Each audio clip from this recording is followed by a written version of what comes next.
Je m'appelle Claire, et j'ai 28 ans. Mon frère vient de me lancer 50 cents comme si j'étais une artiste de rue, en me disant « Garde la monnaie, ma sœur ». Alors que tout le monde observait le pire pendant l'heure de pointe du matin chez Golden Morning, j'ai juste souri et dit « Merci ». Parce que c'est ce que font les bons petits paillassons, apparemment. D'où regardez-vous aujourd'hui? Déposez votre emplacement dans les commentaires ci-dessous et appuyez sur le bouton j'aime et s'abonner si vous vous êtes déjà senti complètement invisible dans votre propre famille. Vous voudrez absolument rester pour voir ce qui s'est passé ensuite. Laissez-moi revenir en arrière et expliquer comment je me suis retrouvé ici, à me faire humilier publiquement par ma propre chair et mon propre sang tout en portant un tablier taché de café à 6 heures du matin. Il y a 6 mois, mon grand-père Harold m'a appelé avec cette voix tremblante qui signifiait qu'il avait besoin d'aide, mais qu'il était trop fier pour le demander directement.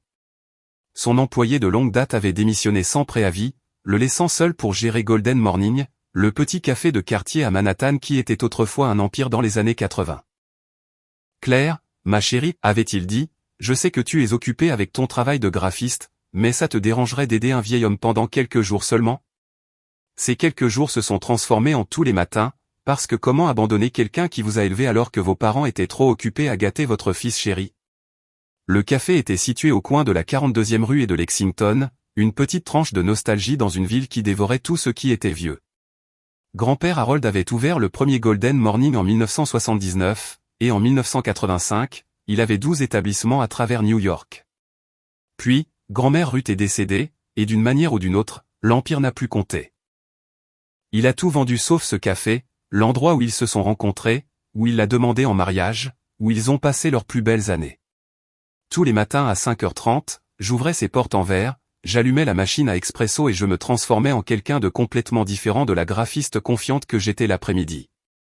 Ici, je n'étais que la petite fille d'Harold, celle qui ne pouvait pas tout à fait faire le café aussi parfaitement que grand-mère Ruth, mais qui faisait de son mieux quand même. Les habitués me connaissaient maintenant. Madame Patterson commandait son décaféiné avec 2 sucres et s'enquérait toujours de la santé de mon grand-père. Le détective Morrison prenait son café noir et grognait à peine un bonjour, mais il laissait de bons pourboires. Puis il y avait Bradley, mon frère de 32 ans, avocat d'entreprise prospère, propriétaire d'un VUS noir brillant et créateur professionnel de mon humiliation quotidienne. Ce matin avait commencé comme tous les autres. J'avais disposé les pâtisseries dans la vitrine, nettoyé les tables et me préparer mentalement à une autre journée à servir du café à des gens qui avaient réellement résolu leur vie. La cloche au-dessus de la porte a sonné à exactement 7h15, comme prévu. Eh bien, annonça Bradley assez fort pour que tout le monde entende. Regardez qui joue à nouveau la serveuse. Il portait son costume de pouvoir comme une armure, tout en angle vif et en tissu coûteux. Sa mallette coûtait probablement plus que ce que je gagnais en 2 mois de travail rémunéré. Il s'approcha du comptoir avec ce sourire narquois que j'avais appris à détester, celui qui disait qu'il savait exactement comment appuyer sur mes boutons et qu'il prévoyait de le faire pour le plaisir. Comme d'habitude, ai-je demandé, en tendant déjà la main vers une tasse à café moyenne. En fait, dit-il, sortant son téléphone et faisant mine de consulter son emploi du temps.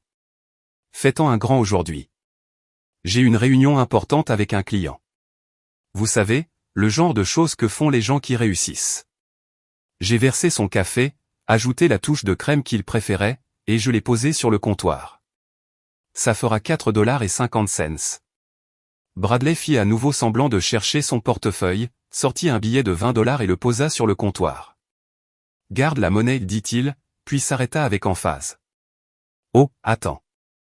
C'est trop pour quelqu'un dans ta position. Il remplaça le 20 par un billet de 5, puis décida apparemment que c'était encore trop généreux, et finalement déposa la monnaie exacte plus 50 cents sur le comptoir. Voilà, annonça-t-il. Un pourboire qui correspond à ton niveau de compétence. Tout le café se tut. Madame Patterson avait l'air mortifiée. Le détective Morrison leva effectivement les yeux de son journal. Même les étudiants qui potassaient pour leurs examens arrêtèrent de taper pour assister à ce drame familial. Et moi ? J'ai souri. J'ai effectivement souri et j'ai dit, merci, Bradley. Passe une merveilleuse journée. Parce que le confronter signifierait admettre que ces mots pouvaient me blesser. Parce que faire une scène embarrasserait grand-père Harold, qui luttait déjà contre sa santé et n'avait pas besoin de drames familiaux en plus de tout le reste. Parce que j'avais passé 28 ans à apprendre que maintenir la paix était plus important que de me défendre. Bradley se pavana, se sentant probablement très satisfait de lui-même. Les autres clients reprirent lentement leur conversation, faisant semblant de ne pas avoir assisté à l'humiliation de sa sœur par un adulte pour le plaisir de se divertir. J'ai continué à servir du café et à enregistrer des pâtisseries comme si de rien n'était. Mais quelque chose avait changé. Alors que j'effectuais mécaniquement les mouvements d'ouverture des tiroirs caisses et de la cuisson à la vapeur du lait, j'ai aperçu mon reflet dans la machine à expresso en acier inoxydable. La femme qui me regardait avait l'air fatiguée, vaincue, plus petite en quelque sorte qu'elle n'aurait dû l'être. Ce soir-là, j'ai appelé ma meilleure amie Sarah et je lui ai raconté ce qui s'était passé. « Claire, dit-elle, tu réalises que ce n'est pas normal, n'est-ce pas? Les frères ne traitent pas leurs sœurs comme des employés. Il est juste stressé, je me suis entendu trouver des excuses. Grand cabinet d'avocats, beaucoup de pression. Et toi, tu n'es pas stressé? Tu as 2 emplois, tu t'occupes de ton grand-père et tu te fais traiter comme un déchet par ta propre famille. » Elle avait raison, bien sûr. Mais le reconnaître signifiait admettre que la dynamique familiale que j'avais acceptée toute ma vie était en fait toxique. Cela signifiait reconnaître que j'avais joué un rôle que personne n'avait pris la peine de me demander si je voulais. Alors que je m'endormais cette nuit-là, je me suis fait une promesse, demain sera différent. Demain, je trouverai ma voie. Je ne savais pas que demain apporterait des changements que je n'aurais jamais pu imaginer. Le lendemain matin a commencé avec grand-père Harold se déplaçant plus lentement que d'habitude. Je l'ai trouvé dans le café à 5 heures, 1 heure avant l'ouverture habituelle, assis à sa table d'angle préférée avec une tasse de café froid et un regard vague dans les yeux. « Grand-père », je me suis approché avec précaution. « Tout va bien ?» Il leva les yeux et pendant un instant, il sembla confus quant à l'endroit où il se trouvait. Puis la reconnaissance revint.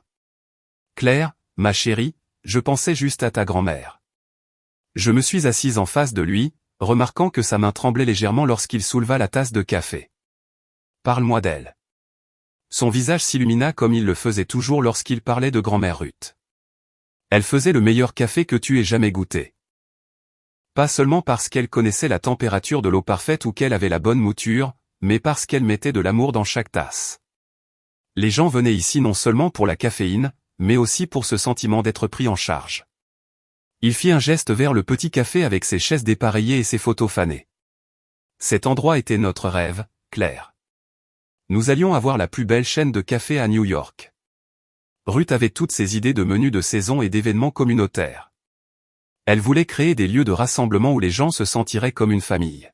« Vous avez créé cela, dis-je doucement. Regardez autour de vous. Madame Patterson vient ici parce qu'elle se sent chez elle. Le détective Morrison vous fait confiance pour sa routine matinale. Vous avez construit quelque chose de beau. Nous avons construit quelque chose de beau, corrigea Teil. Mais après la mort de Ruth, je n'ai pas pu voir l'intérêt de m'étendre davantage. Les autres établissements semblaient vides sans elle pour les animer. La cloche sonna lorsque notre premier client de la journée entra. Madame Patterson, alors prévue à 6h30, portant son manteau violet habituel et portant le roman d'amour qu'elle ne semblait jamais finir. « Bonjour, mes chéris, lança-t-elle, s'installant à sa table habituelle près de la fenêtre. « Harold, tu es là tôt aujourd'hui. »« Je n'arrivais pas à dormir, » répondit grand-père Harold, se levant lentement pour m'aider derrière le comptoir. Claire a tout sous contrôle, cependant. Alors que je préparais le décaféiné de Madame Patterson avec 2 sucres, je regardais mon grand-père se déplacer dans l'espace familier. Chaque geste était délibéré, pratiqué, comme une danse chorégraphiée qu'il avait exécutée des milliers de fois. Il savait exactement où chaque tasse, chaque cuillère, chaque serviette devait être. « Tu sais, dit-il doucement alors qu'il nettoyait le comptoir, ma main s'immobilisant sur la machine à expresso. Ton frère est passé hier après-midi. Bradley était ici? MHM. Il semblait très intéressé par l'entreprise. Il a posé beaucoup de questions sur les bénéfices, la valeur des propriétés, ce genre de choses. Une sensation de froid s'installa dans mon estomac. Quel genre de questions? Oh, des choses d'avocat. Il voulait en savoir plus sur les polices d'assurance, s'il avait des dettes, combien valait le bâtiment. La voix de grand-père Harold était désinvolte, mais j'ai détecté quelque chose en dessous. Il a dit qu'il s'inquiétait pour sa sécurité financière et sa retraite. La cloche sonna à nouveau, et le détective Morrison entra, apportant son nuage habituel d'intensité et la faible odeur de cigarette. Il me fit un signe de tête, jeta un coup d'œil à grand-père Harold avec ce qui aurait pu être de l'inquiétude, et s'installa au comptoir. « Café noir, détective ?» demandai-je. « Merci, gamine. » Il sortit un billet d'$1 froissé et de la monnaie. « Votre grand-père se sent bien ?» Il a l'air fatigué. Je jetai un coup d'œil à grand-père Harold, qui rangeait lentement les pâtisseries dans la vitrine. Juste un de ces jours, je pense. Le détective Morrison m'étudia avec l'attention vive qui rendait probablement les criminels nerveux. Les affaires de famille peuvent être compliquées. Surveillez-vous, d'accord. Le commentaire énigmatique me laissa mal à l'aise. Le détective Morrison venait ici depuis 3 ans, et il n'avait jamais offert de conseils personnels auparavant. Qu'avait-il observé que j'avais manqué? L'heure de pointe du matin se déroula normalement, mais je me suis retrouvé à observer grand-père Harold plus attentivement. Il bougeait délibérément, s'arrêtant fréquemment pour reprendre son souffle. Quand il pensait que personne ne le regardait, il pressait sa main contre sa poitrine et fermait brièvement les yeux. « Grand-père, dis-je pendant une accalmie vers 9h30, peut-être devriez-vous consulter le docteur Patterson cette semaine. Juste un bilan. » Je vais bien, ma chérie, mais sa voix manquait de conviction. Je deviens juste vieux, c'est tout. À midi, le café était vide, à l'exception d'une étudiante qui tapait furieusement sur son ordinateur portable et d'un homme d'affaires qui menait une conversation téléphonique animée dans le coin. Grand-père Harold s'assit lourdement sur sa chaise, et je remarquai qu'il avait à peine touché au sandwich que je lui avais préparé pour le déjeuner. « Je pense que je vais rentrer à la maison pour faire une sieste, dit-il. Peux-tu t'occuper de l'après-midi seul ? C'était inhabituel. Grand-père Harold ne partait jamais avant l'heure de la fermeture, même les jours lents. Bien sûr. Prends soin de toi. Alors qu'il rassemblait son manteau et son chapeau, il se retourna vers moi. Claire, je veux que tu saches combien cela compte pour moi que tu sois ici. Ton aide, ta compagnie, la façon dont tu te soucies de cet endroit. Cela signifie tout. Le sérieux dans sa voix me prit au dépourvu. Grand-père, tu sais que j'aime être ici. Je sais, et je veux que tu t'en souviennes. Quoi qu'il arrive, il s'arrêta à la porte. Ta grand-mère aurait adoré te regarder travailler ici. Tu as son cœur pour prendre soin des gens. Après son départ, le café sembla étrangement silencieux. J'ai nettoyé les tables, réapprovisionné les fournitures et essayé de me débarrasser du sentiment que quelque chose de fondamental était en train de changer. La conversation sur la visite de Bradley continuait de tourner en boucle dans mon esprit. Depuis quand mon frère se soucie-t-il des finances de grand-père Harold? Mon téléphone vibra avec un texto de Bradley lui-même, besoin de parler. Dîner de famille dimanche. Affaire familiale importante à discuter. Dîner de famille? Nous n'en avions pas eu depuis des mois, pas depuis Noël dernier, lorsque Bradley avait passé tout le repas à parler de ses dernières victoires juridiques pendant que nous hochions poliment la tête. Qu'est-ce qui constituait une affaire familiale importante dans l'esprit de Bradley? Un autre texto arriva, apporte la recette des lasagnes de maman.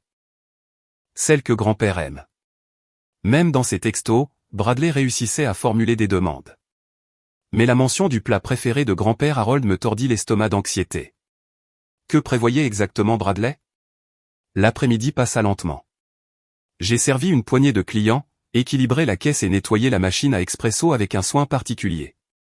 À l'approche de l'heure de la fermeture, je me suis senti réticente à partir. Ce petit café était devenu mon refuge, le seul endroit où je me sentais compétente et nécessaire. En fermant à clé ce soir-là, je me suis tenu sur le trottoir et j'ai regardé Golden Morning à travers les grandes fenêtres avant. La lumière chaude à l'intérieur le rendait invitant, confortable, comme un endroit où de bonnes choses se passaient. Je n'avais aucun moyen de savoir que dans une semaine, tout changerait pour toujours. Mais quelque part au fond de mon esprit, une petite voix murmurait que je devrais mémoriser ce moment, ce sentiment d'appartenir à un endroit, parce que rien de si bon ne durait jamais dans ma famille. Le dîner du dimanche chez mes parents ressemblait à une embuscade. Maman avait dressé la table de la salle à manger avec sa bonne porcelaine, celle qui ne sortait que pour les occasions spéciales ou lorsque Bradley avait besoin de faire bonne impression. Papa était assis en bout de table avec son expression inconfortable de conversation sérieuse, et Bradley se prélassait sur sa chaise comme s'il était chez lui. « Claire, ma chérie, dit maman, prenant les lasagnes que j'avais apportées. Tu as l'air fatiguée. Dors-tu suffisamment? Traduction, tu as l'air terrible, et nous allons tous faire semblant que c'est de l'inquiétude plutôt que du jugement. Je vais bien, maman. Juste occupé avec le travail. Je m'installai à ma place habituelle directement en face de Bradley, qui faisait défiler son téléphone comme si ce rassemblement familial interrompait des affaires plus importantes. En parlant de travail, dit Bradley sans lever les yeux, comment se passe cette histoire de café? Ça se passe bien. Grand-père Harold semble apprécier la compagnie. HM. Bradley posa finalement son téléphone et me fixa avec ce regard calculateur que j'avais appris à redouter. Et il te paie pour cette aide quotidienne, n'est-ce pas? La question flottait dans l'air comme une arme chargée. Ce n'est pas une question d'argent, Bradley. C'est de la famille. Une famille qui possède un bien immobilier de valeur à Manhattan, répondit Bradley avec douceur. Un bien qui aura besoin d'une gestion appropriée à mesure qu'il vieillit. Papa s'éclaircit la gorge. C'est en fait ce dont nous voulions discuter avec toi, Claire, des futurs soins de ton grand-père. Maman revint de la cuisine et commença à servir les lasagnes, ses mouvements vifs et efficaces. Nous sommes inquiets qu'il vive seul à son âge. Et cette affaire de gérer un café tous les jours, c'est trop pour un homme de 82 ans. Il adore ce café, protestai-je. C'est là que lui et grand-mère Ruth ont été les plus heureux. Oui, nous connaissons l'histoire, fit Bradley avec désinvolture. Mais les sentiments ne paient pas les factures médicales ou les établissements de vie assistée. La conversation évoluait dans une direction qui me donnait la chair de poule. Qu'est-ce que vous suggérez exactement? Bradley se pencha en avant, soudainement animé. J'ai fait des recherches. Ce coin de propriété vaut au moins 2 millions de dollars, peut-être plus avec le bon développement. Grand-père pourrait vendre le bâtiment, prendre sa retraite confortablement et déménager dans un endroit plus approprié à son âge et à ses besoins de santé. Un endroit plus approprié. Je posai ma fourchette avec plus de force que nécessaire. Ce café est sa maison, son histoire, son lien avec grand-mère Ruth. Claire, dit papa sur son ton patient et condescendant, nous comprenons que tu es attaché à l'idée romantique de tout cela, mais nous devons être pratiques. Harold ne rajeunit pas, et le café n'est pas vraiment rentable. Comment saurais-tu s'il est rentable, rétorquai-je. Quand est la dernière fois que l'un d'entre vous lui a rendu visite là-bas? Le silence qui suivit fut une réponse suffisante. Ce n'est pas le point, dit maman sur la défensive. Le point est que ton grand-père a besoin d'une famille qui veille à ses meilleurs intérêts. Je veille à ses meilleurs intérêts, répondis-je. Je suis là tous les jours. Je vois combien cet endroit compte pour lui. Bradley sortit un dossier que je n'avais pas remarqué auparavant. En fait, j'ai fait des recherches sur sa situation financière. Saviez-vous qu'il refuse des offres de location depuis des années? Le bâtiment pourrait générer des revenus importants s'il était correctement géré. Offre de location? Ma voix devint plus aiguë que prévu. Des locataires commerciaux prêts à payer le triple de ce que rapporte ce petit café. Bradley étala des papiers sur la table comme s'il présentait des preuves au tribunal. Grand-père Harold est assis sur une mine d'or et refuse de l'exploiter. Je fixai les documents, l'esprit tourbillonnant. Avez-vous discuté de tout cela avec lui? Pas directement, admit papa. Nous avons pensé qu'il serait préférable que cela vienne de toi puisque tu passes autant de temps avec lui. Le piège devenait clair. Il voulait que je sois leur messager pour convaincre grand-père Harold d'abandonner tout ce qu'il aimait parce que cela avait un sens financier pour eux. Non, dis-je doucement. Non, quoi, demanda Bradley.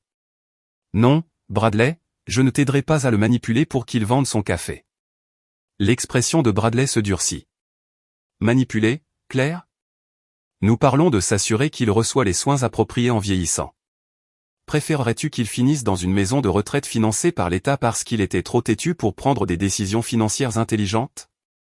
Je préférerais qu'il passe ses dernières années entouré des choses et des lieux qu'il aime avec une famille qui respecte ses choix. C'est très noble, dit maman sèchement. Mais la noblesse ne paie pas les soins médicaux 24 heures sur 24 quand il en a besoin.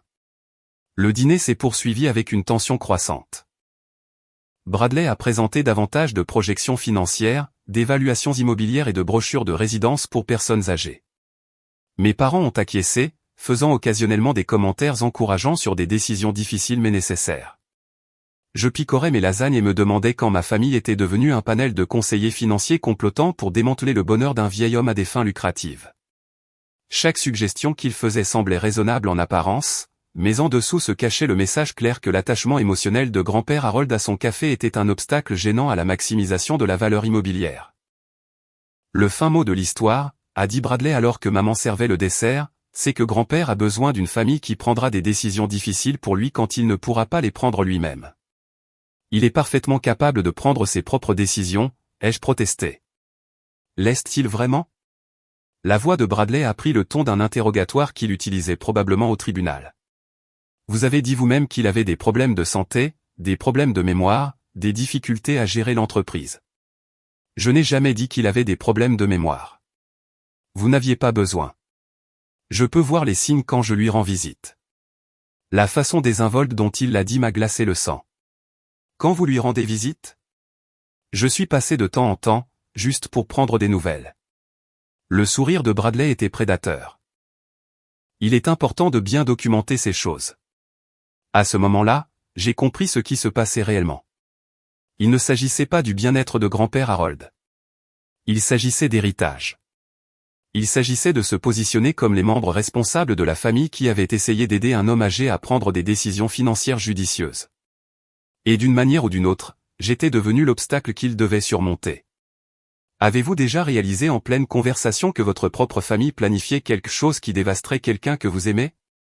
La sensation est comme de l'eau glacée dans vos veines, surtout quand vous réalisez qu'ils s'attendent à ce que vous les aidiez à le faire. Mardi matin, grand-père Harold n'est pas venu au café. À 6h30, j'étais vraiment inquiète. Il n'avait jamais manqué une matinée sans appeler, et son téléphone tombait directement sur la messagerie vocale. J'ai utilisé ma clé pour vérifier son appartement au-dessus du café, en l'appelant par son nom en montant les escaliers étroits. Je l'ai trouvé effondré dans sa chambre, conscient, mais incapable de se lever. Son visage était gris, et il respirait par petits halètements laborieux. « Claire » a-t-il murmuré, « je crois que je fais une crise cardiaque. » Le trajet en ambulance jusqu'à l'hôpital Mount Si s'est déroulé dans un flou de sirènes et de terminologie médicale que je ne comprenais pas. Grand-père Harold m'a serré la main pendant que les ambulanciers travaillaient autour de nous, et je n'arrêtais pas de répéter « Tu vas t'en sortir. Tu vas t'en sortir », comme un mantra qui pourrait rendre cela vrai. Aux urgences, j'ai appelé mes parents et Bradley, laissant des messages vocaux frénétiques sur l'hôpital où nous étions et sur ce qui s'était passé. Puis je me suis assise sur la chaise inconfortable de la salle d'attente, portant toujours mon tablier taché de café, et j'ai essayé de ne pas penser à son apparence fragile, allongée sur cette civière d'ambulance. Bradley est arrivé le premier, vêtu de son uniforme d'avocat et portant sa mallette comme s'il se rendait à une réunion d'affaires plutôt qu'à une urgence familiale. « Comment va-t-il » a-t-il demandé en s'installant sur la chaise à côté de moi. « Ils font des examens. Le médecin a dit que c'était définitivement une crise cardiaque, mais ils doivent déterminer l'étendue des dommages. » Bradley a acquiescé en sortant son téléphone. Je devrais appeler son médecin traitant, faire transférer ses dossiers médicaux. Savez-vous s'il a un testament biologique? La question m'a semblé étrangement prématurée. Je ne crois pas. Nous n'avons jamais discuté de ce genre de choses. Eh bien, nous devrons aborder cela, ainsi que la procuration, les directives médicales, toutes les protections juridiques qu'une personne âgée devrait avoir en place. Mes parents sont arrivés 20 minutes plus tard, maman serrant son sac à main comme un bouclier et papa ayant l'air mal à l'aise dans l'environnement stérile de l'hôpital. Nous nous sommes assis ensemble dans cette affreuse salle d'attente, faisant une conversation guindée et prétendant que nous ne pensions pas tous à la mortalité. Le docteur Rodriguez a émergé après ce qui a semblé être des heures, mais n'a probablement duré que 45 minutes.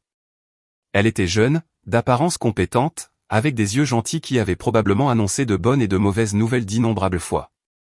Monsieur Morrison est stable, a-t-elle commencé, et j'ai senti mes épaules se détendre pour la première fois depuis que je l'avais trouvé. Il a subi une crise cardiaque modérée. Nous lui avons administré des médicaments pour améliorer le flux sanguin et prévenir d'autres complications. Quel est le pronostic, a demandé Bradley, déjà en mode avocat. Avec des soins appropriés et des modifications du mode de vie, il devrait pouvoir vivre confortablement pendant des années. Cependant, c'était un avertissement.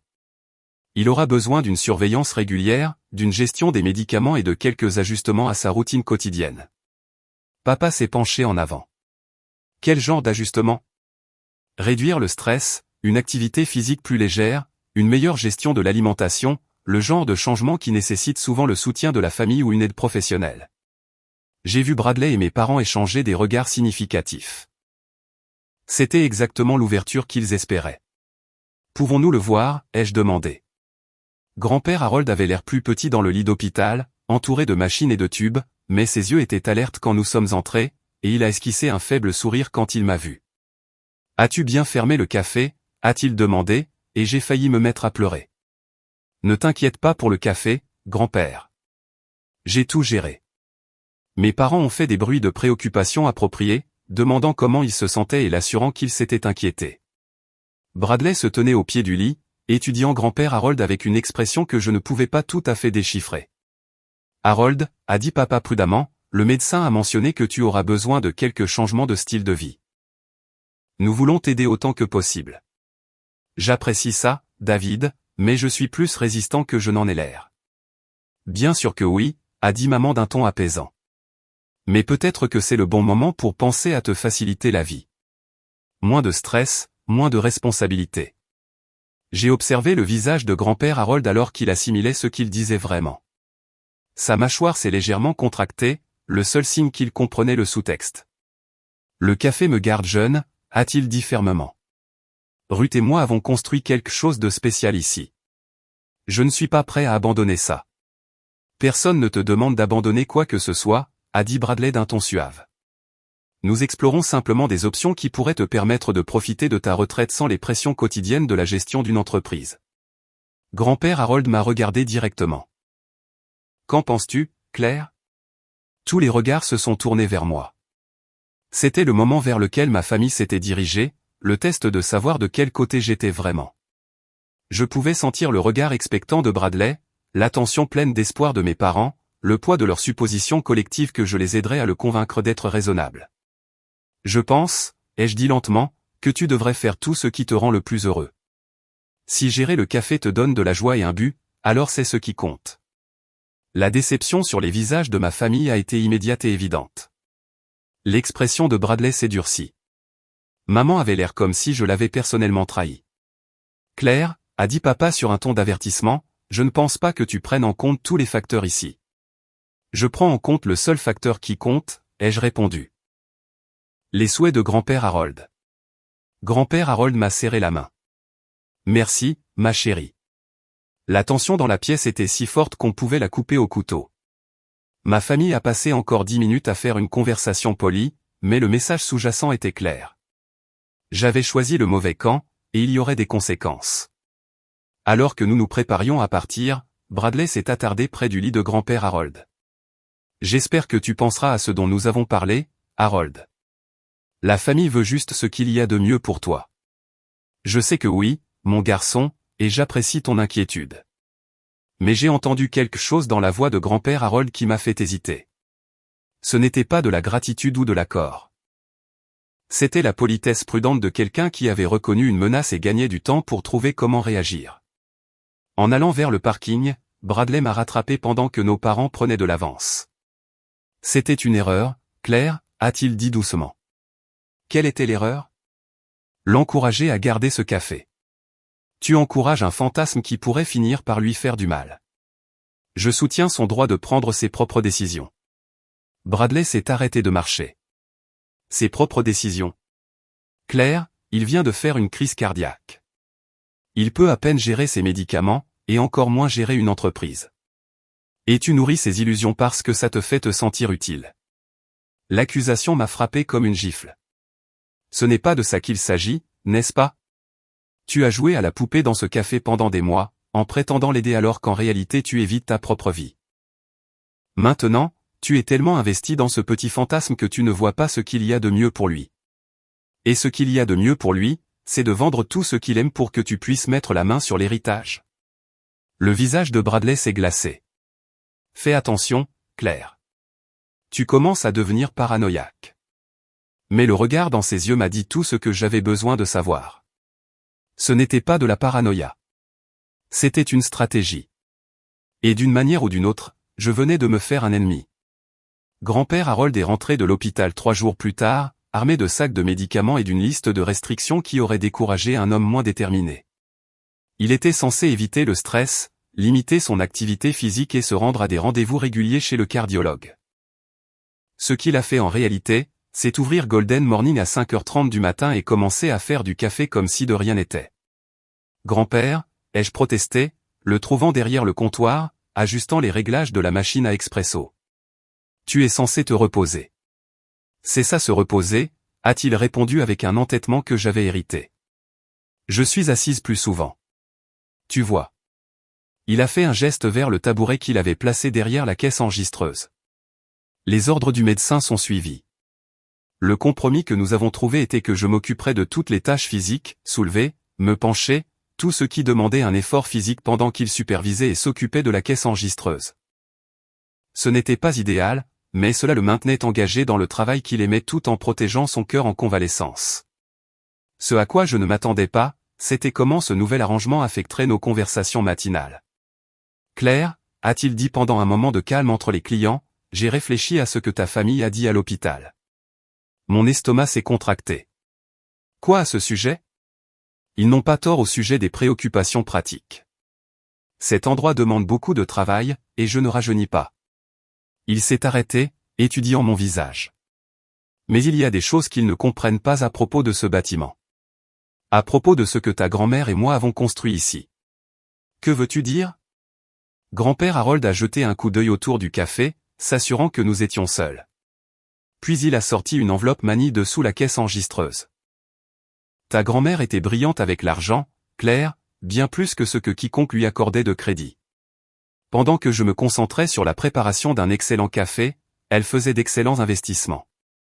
Il a ouvert l'enveloppe et m'a montré des documents que je n'avais jamais vus auparavant, des titres de propriété, des relevés d'investissement, des relevés bancaires datant de plusieurs décennies. La franchise Golden Morning n'était pas seulement rentable, elle était extraordinairement rentable. Quand nous avons vendu les autres emplacements, Ruth a insisté pour que nous gardions le produit des ventes dans des investissements à long terme plutôt que de le dépenser. Elle a dit que nous construisions quelque chose pour l'avenir. J'ai regardé fixement les chiffres sur les relevés d'investissement. Grand-père, ces montants sont bien plus importants que ce que quiconque réalise. Il a terminé, y compris ta famille. Les implications étaient stupéfiantes. Si ces documents étaient exacts, grand-père Harold n'était pas le retraité en difficulté que ma famille imaginait. Il était tranquillement riche, assis sur des investissements valant des millions tout en vivant modestement et en versant son cœur dans un petit café de quartier. Pourquoi ne l'as-tu dit à personne, ai-je demandé. Parce que l'argent change les gens, Claire. Regarde comment ta famille agit en fonction de ce qu'elle pense que je vaux. Imagine comment elle se comporterait si elle connaissait la vérité. Un frisson m'a parcouru l'échine. Que veux-tu dire? Ton frère a posé des questions très précises sur mes finances. Tes parents n'arrêtent pas de parler de maison de retraite et de suggérer que j'ai besoin d'une gestion professionnelle de l'argent. Ils pensent que je suis un vieil homme confus qui a besoin d'être protégé de ses propres mauvaises décisions. J'ai pensé aux visites de Bradley, à ses questions pointues sur la valeur des propriétés et les revenus locatifs. Ils pensent que tu as besoin d'un tuteur. Exactement. Et les lois sur la tutelle sont écrites pour protéger les gens, mais elles peuvent aussi être manipulées par des membres de la famille qui pensent qu'ils savent mieux. La voix de grand-père Harold était sombre.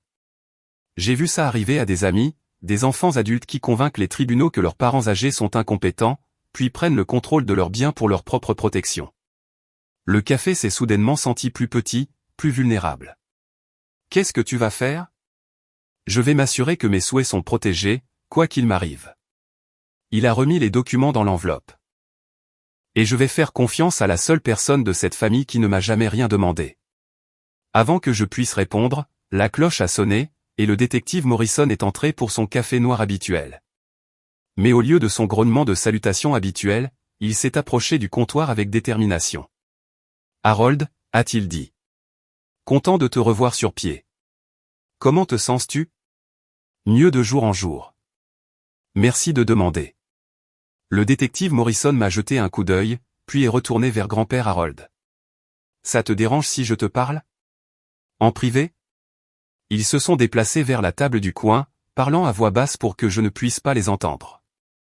J'ai essayé de me concentrer sur le nettoyage de la machine à expresso, mais leur langage corporel était sérieux, urgent.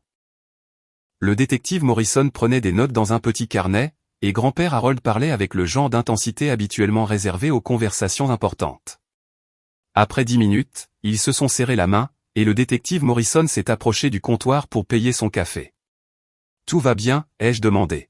« Juste en train de rattraper le temps perdu avec un vieil ami », a-t-il répondu, mais ses yeux contenaient un avertissement.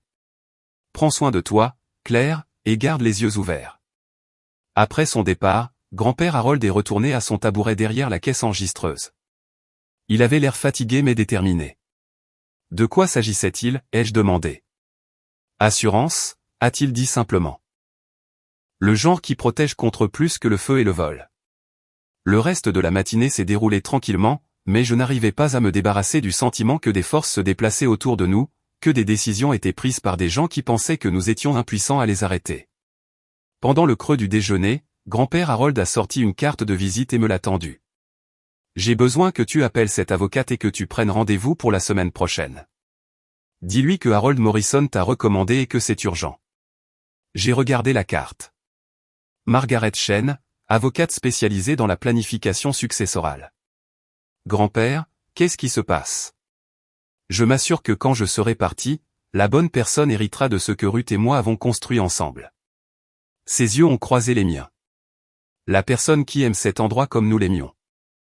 La personne qui n'a jamais demandé ce que ça pourrait valoir pour elle. Mon téléphone a vibré avec un texto de Bradley. Déjeuner demain? Besoin de discuter du plan de soins de grand-père. En regardant ce message, puis la carte de visite dans ma main, j'ai réalisé que nous étions dans une course. Ma famille planifiait quelque chose, et grand-père Harold planifiait quelque chose de complètement différent. Un seul d'entre nous pouvait gagner. Le cabinet d'avocats de Margaret Chen était tout ce que celui de Bradley n'était pas, chaleureux, accueillant, avec des photos de famille sur son bureau et des chaises confortables qui ne ressemblaient pas à des instruments d'intimidation. Elle a écouté attentivement pendant que grand-père Harold expliquait sa situation, prenant occasionnellement des notes et posant des questions de clarification. Donc, vous voulez vous assurer que votre succession revienne à votre petite-fille malgré les contestations potentielles des autres membres de la famille, a-t-elle résumé.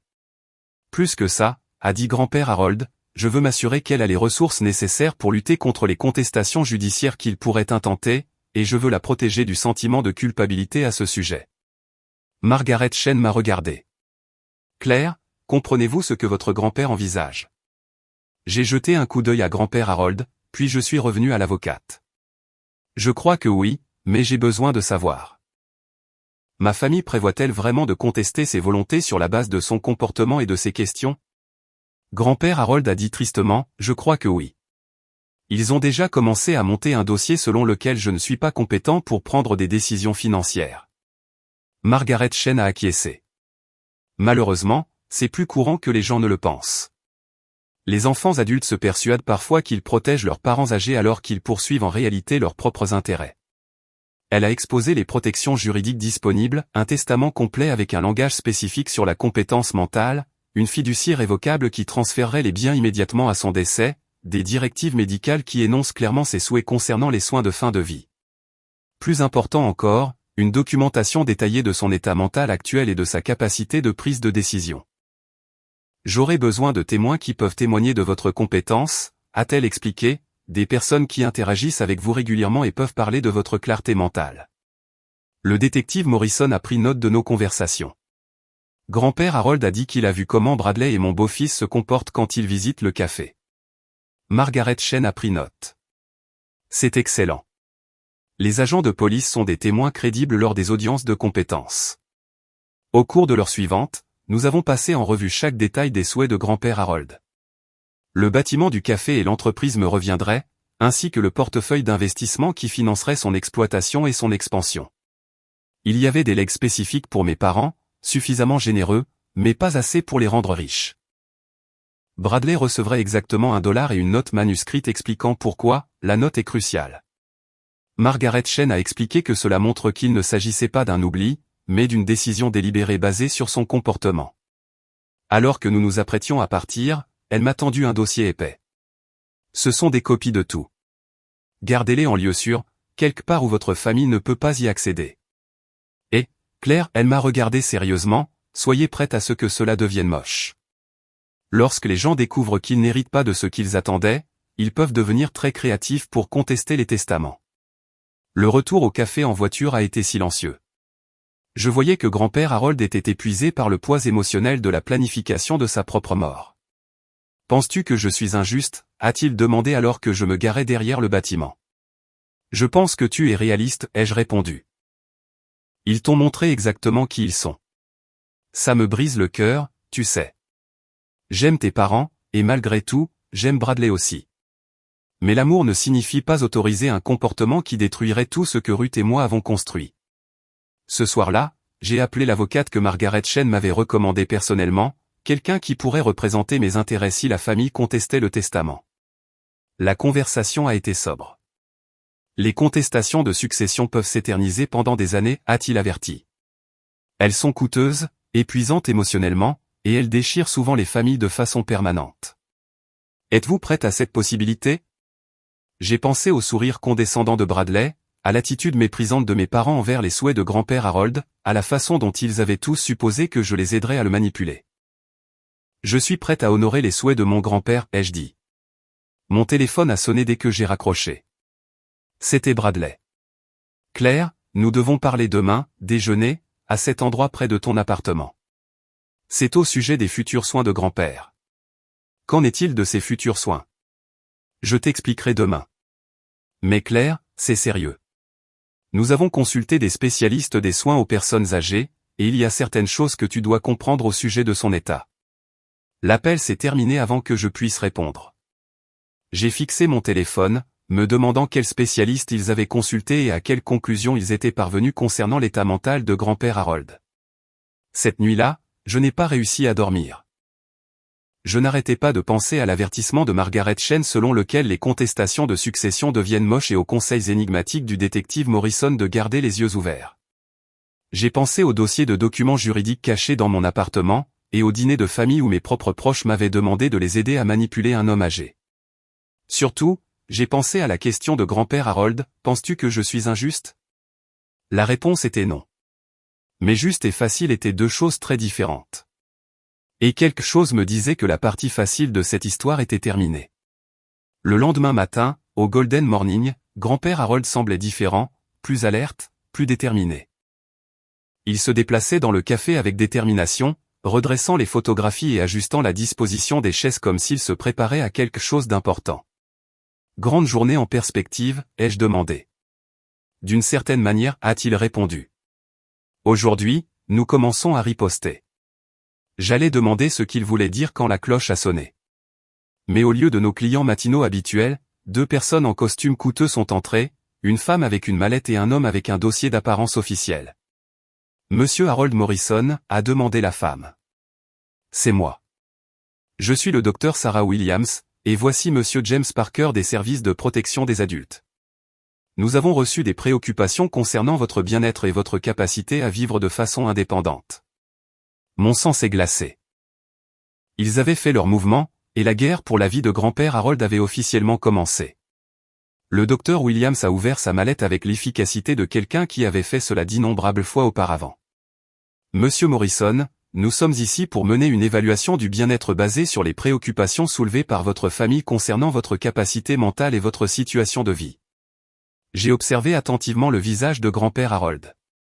Au lieu de la confusion ou de la panique que ma famille attendait probablement, j'ai vu quelque chose de complètement différent, une préparation calme. Bien sûr, a-t-il dit agréablement, bien que je doive mentionner que mon avocate m'a prévenu que cela pourrait arriver. Margaret Chen, vous pouvez vérifier ma représentation légale si nécessaire. L'assistant social, Monsieur Parker, a semblé surpris. Vous avez retenu les services d'un avocat? Un homme de mon âge serait insensé de ne pas protéger ses intérêts, vous ne trouvez pas? Surtout quand des membres de la famille ont posé des questions inhabituelles sur mes finances et ont suggéré que je suis incompétent pour gérer mes propres affaires. Le docteur Williams a sorti une tablette. Nous devrons effectuer quelques évaluations cognitives et discuter de votre situation de vie quotidienne. Pouvez-vous me dire quel jour nous sommes? Pendant les 30 minutes suivantes, grand-père Harold a répondu à chaque question avec une précision pointue, date, heure, président actuel, problème de mathématiques simples, test de rappel de mémoire. Il a expliqué sa routine quotidienne, son calendrier de médication, ses opérations commerciales avec la clarté de quelqu'un qui avait la moitié de son âge. Et vous dirigez cet établissement seul, a demandé le docteur Williams. Avec l'aide de ma petite-fille, qui aide volontairement parce qu'elle se soucie de la préservation de notre héritage familial? Je vois. Et les membres de votre famille qui nous ont contactés ont exprimé leur inquiétude quant au fait que vous êtes influencé ou manipulé par Claire? Grand-père Harold a en fait gloussé. Docteur, en 6 mois de travail ici, Claire ne m'a jamais demandé d'argent, n'a jamais suggéré de modification à mon testament, ni ne m'a fait pression pour prendre des décisions financières. Peut-on en dire autant des membres de la famille qui ont initié cette évaluation? Monsieur Parker s'est agité inconfortablement. Monsieur, nous ne faisons que suivre le protocole. Bien sûr que vous le faites, et j'apprécie votre diligence dans la protection des citoyens âgés. La voix de grand-père Harold est restée agréable, mais j'aimerais savoir spécifiquement quelles préoccupations ont été soulevées et par qui. Le docteur Williams a consulté ses notes.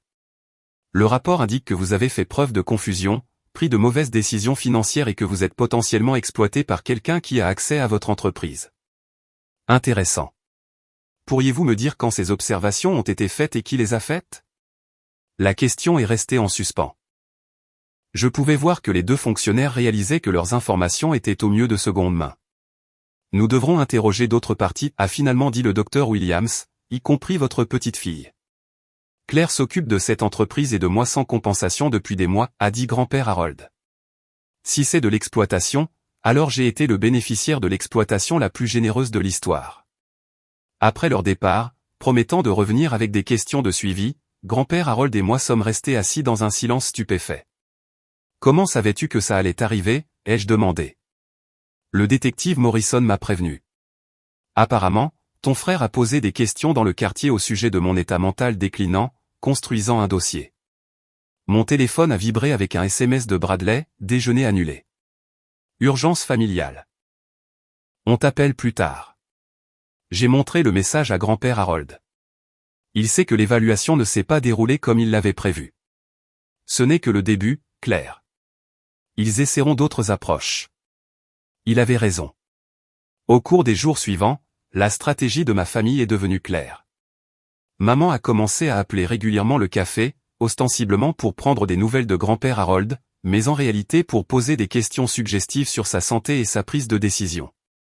Papa est passé avec des brochures sur les établissements de vie assistée, soulignant à quel point il serait plus en sécurité et plus à l'aise avec des soins professionnels. L'approche de Bradley était plus directe. Il est arrivé jeudi après-midi avec une mallette remplie de documents. Harold, a-t-il dit, s'installant dans une chaise comme s'il menait une réunion d'affaires, j'ai fait des recherches sur tes options de gestion financière et de planification successorale. Il y a des lacunes préoccupantes dans tes arrangements actuels. Grand-père Harold a levé les yeux du café qu'il préparait. Quel genre de lacunes? Eh bien, par exemple, tu n'as pas de procuration désignée. Si quelque chose t'arrive médicalement, personne n'a l'autorité légale pour gérer tes affaires. Je vois. Et tu te portes volontaire pour cette responsabilité? Je pense qu'il est logique que quelqu'un ayant une expertise juridique s'occupe de ces questions. J'ai rédigé des documents qui me donneraient une procuration limitée juste pour les décisions financières et médicales si tu deviens incapable. J'ai regardé cet échange avec une horreur croissante. Bradley essayait d'amener grand-père Harold à renoncer volontairement à son autonomie. C'est très attentionné, a dit grand-père Harold avec douceur. Mais je devrais probablement faire examiner tous les documents juridiques par mon propre avocat avant de les signer. Margaret Chen est très minutieuse à ce sujet. La mâchoire de Bradley s'est resserrée presque imperceptiblement. Bien sûr, bien que je doive mentionner que Margaret Chen n'est pas vraiment une experte en droit des aînés. Tu pourrais vouloir quelqu'un avec une expérience plus spécialisée. Drôle de chose à ce sujet, a répondu grand-père Harold, toujours concentré sur la machine à café. Margaret Chen pratique le droit des aînés depuis 15 ans. Elle a remporté de nombreux cas protégeant les clients âgés de l'exploitation familiale. J'ai fait mes recherches assez minutieusement. La température dans le café a semblé baisser de 10 degrés. Bradley a réalisé qu'il avait sous-estimé son adversaire. Harold, j'espère que tu n'es pas influencé par des personnes qui n'ont peut-être pas tes meilleurs intérêts à cœur. Tu veux dire comme les membres de la famille qui veulent que je signe des documents juridiques leur donnant le contrôle sur mes actifs? Grand-père Harold s'est retourné et son expression n'était plus douce. Bradley, je te connais depuis que tu as 5 ans. Je t'ai vu grandir, j'ai soutenu ton éducation, j'ai célébré tes succès, mais ce que tu essaies de faire maintenant n'est pas de l'amour. C'est de l'avidité. Bradley s'est levé, le visage rouge. Ce n'est pas juste. Nous sommes inquiets pour toi. Non, tu t'inquiètes pour l'héritage. Il y a une différence. Très bien, a rétorqué Bradley, son masque tombant finalement. Mais tu devrais savoir que si tu continues sur cette voie, si tu continues à écouter des gens qui te manipulent manifestement, cette famille fera tout ce qu'il faut pour te protéger de ton propre mauvais jugement. Est-ce une menace? C'est une promesse. Bradley a ramassé ses documents et est parti sans un mot de plus. La cloche a sonné derrière lui avec une violence inhabituelle. Eh bien, a dit grand-père Harold, retournant à la préparation de son café, maintenant nous savons où nous en sommes. Ce soir-là, Margaret Chen a appelé avec une mise à jour. J'ai reçu un avis que votre famille a demandé une audience de compétence. Ils affirment que vous êtes exploité financièrement et que vous avez besoin d'un tuteur nommé par le tribunal. Mon estomac s'est serré. Quand? Dans 2 semaines. Mais Claire, j'ai besoin que tu comprennes quelque chose. Ce genre d'action juridique réussit souvent même lorsque la personne âgée est complètement compétente. Les juges sont prudents lorsque les membres de la famille expriment des inquiétudes. Qu'est-ce que ça veut dire? Ça veut dire que nous devons être prêts à la possibilité que ton grand-père perde le contrôle légal de sa propre vie. Qu'est-ce qui va se passer ensuite, à votre avis? Un homme âgé peut-il lutter contre la tentative de sa propre famille de le contrôler? Ou l'amour et la manipulation l'emporteront-ils sur la justice? Déposez vos prédictions dans les commentaires ci-dessous. L'audience de compétence était prévue pour un mardi matin au tribunal de la famille, dans une salle stérile qui sentait le nettoyant industriel et les rêves brisés. Grand-père Harold était assis à côté de Margaret Chen à la table du défendeur. Et oui, c'est ce que ça faisait, un procès où aimer votre petite fille et vouloir contrôler votre propre vie étaient devenus des crimes. De l'autre côté de l'allée, Bradley était assis avec son avocate, une femme à l'air vif nommée Patricia Hawthorne, spécialisée dans le droit des aînés. Derrière eux, mes parents avaient l'air mal à l'aise mais déterminés, comme des gens qui s'étaient convaincus qu'ils faisaient ce qu'il fallait, même si c'était complètement faux. Le juge Morrison, sans lien de parenté avec le détective Morrison malheureusement, était un homme fatigué dans la soixantaine qui avait probablement vu toutes les variations de l'avidité familiale déguisées en inquiétude. Il s'agit d'une requête en tutelle de Harold Morrison, commença-t-il, déposée par des membres de la famille exprimant des inquiétudes quant à sa capacité mentale et sa susceptibilité à l'exploitation financière. Madame Hawthorne s'est levée en premier. Votre honneur, les pétitionnaires aiment tendrement Monsieur Morrison, mais ils ont observé des changements préoccupants dans son comportement et son jugement. Il a été manipulé pour prendre des décisions qui ne sont pas dans son meilleur intérêt, notamment en refusant des opportunités commerciales rentables et en permettant à une personne non formée de gérer ses affaires financières. Elle a présenté son cas méthodiquement. La récente crise cardiaque de grand-père Harold a prouvé son déclin de santé. Son refus d'envisager une vie assistée a montré un mauvais jugement. Sa dépendance à moi pour les opérations commerciales a démontré une capacité diminuée. Elle avait même une évaluation psychologique d'un médecin qui l'avait interviewé pendant 30 minutes et avait conclu qu'il montrait des signes de légère déficience cognitive. De plus, a poursuivi Madame Hawthorne, M.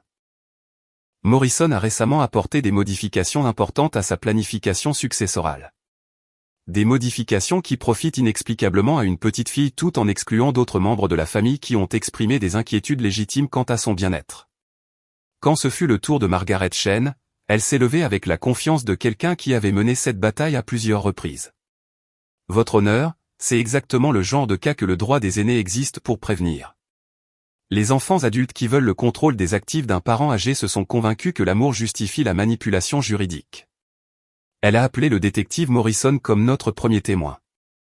Il a témoigné de ses interactions quotidiennes avec grand-père Harold, de ses observations de la dynamique familiale et de son évaluation professionnelle de qui essayait vraiment d'exploiter qui. D'après mon expérience, a dit le détective Morrison, les gens qui sont sincèrement préoccupés par le bien-être d'une personne âgée ne commencent pas par essayer d'obtenir le contrôle légal de leurs actifs. Ils commencent par passer du temps avec eux, comprendre leurs souhaits et soutenir leur autonomie. Le docteur Williams des services de protection des adultes a témoigné ensuite, et son évaluation a été dévastatrice pour le cas de ma famille. Monsieur Morrison a fait preuve d'une clarté mentale complète lors de notre évaluation. Ses réponses étaient précises, son raisonnement était sain et sa compréhension de sa situation était remarquablement sophistiquée. Je n'ai trouvé aucune preuve de déficience cognitive ou de susceptibilité à la manipulation. Mais le témoignage le plus puissant est venu de Madame Patterson, notre cliente régulière qui venait au Golden Morning depuis 3 ans. Harold est vif comme l'éclair, a-t-elle dit fermement. Il se souvient de ma commande de café, demande des nouvelles de mes petits-enfants par leur nom et donne les conseils les plus sensés sur tout, des finances aux relations. Pendant ce temps, son fils et son petit-fils le traitent comme s'il était un vieil homme confus qui ne peut pas lasser ses propres chaussures. C'est honteux. Lorsque grand-père Harold a témoigné, il était magnifique. Votre honneur, a-t-il dit. Je gère mes propres affaires depuis 82 ans. J'ai bâti une entreprise prospère, élevé une famille et accumulé des actifs grâce à une planification minutieuse et un travail acharné. La seule chose qui a changé, c'est que certains membres de la famille ont réalisé que je pourrais laisser mon argent à quelqu'un qui m'aime vraiment plutôt qu'à quelqu'un qui me voit comme un régime de retraite. Le juge Morrison s'est penché en avant. M. Morrison, pouvez-vous expliquer votre raisonnement derrière vos récentes décisions de planification successorale? Certainement. Ma petite fille Claire a passé 6 mois à prendre soin de moi et de mon entreprise sans rien demander en retour. Elle s'est présentée tous les matins, à aider aux tâches que je ne peux plus gérer facilement et à traiter le travail de ma vie avec respect et amour. Pendant ce temps, d'autres membres de la famille ont passé les mêmes 6 mois à essayer de me convaincre que je suis incompétent afin qu'ils puissent vendre mon café et me mettre dans une maison de retraite. Il a fait un geste vers Bradley et mes parents. Ils appellent ça de l'amour, mais l'amour n'implique pas de tromper les services sociaux ou d'embaucher des avocats pour me dépouiller de mes droits légaux. L'amour respecte les souhaits de la personne, même lorsque ces souhaits sont financièrement gênants. Madame Hawthorne a essayé de déstabiliser son témoignage lors du contre-interrogatoire, mais grand-père Harold était imperturbable. Il a répondu clairement à chaque question, a démontré une parfaite remémoration des détails financiers et a calmement expliqué son raisonnement pour chaque décision qu'ils ont remise en question. Monsieur Morrison, a-t-elle dit finalement, ne pensez-vous pas qu'il est préoccupant que vous laissiez la majorité de votre succession à quelqu'un qui travaille pour vous tous les jours? Cette relation ne crée-t-elle pas un conflit d'intérêts, Madame Hawthorne? Grand-père Harold a répondu, Claire ne travaille pas pour moi. Elle travaille avec moi par choix sans compensation parce qu'elle aime ce que nous avons construit ensemble. Si cela crée un conflit d'intérêts, alors chaque parent qui laisse de l'argent à un enfant attentionné se livre à une impropriété financière. Le juge a ordonné une suspension de séance, et nous avons attendu dans le couloir pendant qu'il délibérait. Bradley faisait les 100 pas près des fenêtres, conférant occasionnellement avec son avocate en chuchotement passionné. Mes parents étaient assis raides sur un banc, semblant commencer à réaliser qu'ils avaient fait une terrible erreur. « Comment penses-tu que ça s'est passé » ai-je demandé à Margaret Chen. « Mieux que prévu » a-t-elle répondu. Le juge Morrison a semblé sceptique quant à leurs affirmations dès le début. Mais on ne sait jamais comment ces choses vont se terminer. Lorsque nous sommes retournés dans la salle d'audience, l'expression du juge Morrison était sévère. Après avoir examiné tous les témoignages et preuves, ce tribunal ne trouve aucune base pour la nomination d'un tuteur pour Harold Morrison. Monsieur Morrison a démontré une compétence mentale complète et un raisonnement sain pour ses décisions. Cette requête semble être motivée davantage par les attentes financières des membres de la famille que par une véritable inquiétude pour le bien-être de Monsieur Morrison. Le soulagement était immense. Grand-père Harold me serra la main et j'ai vu des larmes dans ses yeux. De plus, le juge Morrison a poursuivi, ce tribunal est préoccupé par la coordination apparente entre les membres de la famille pour présenter Monsieur Morrison comme incompétent alors que les preuves suggèrent le contraire. De tels actes peuvent constituer de la maltraitance envers les personnes âgées en vertu de la loi de l'État. Bradley pâlit. Mes parents semblaient malades. Monsieur Morrison, vous êtes libre de continuer à gérer vos propres affaires sans ingérence.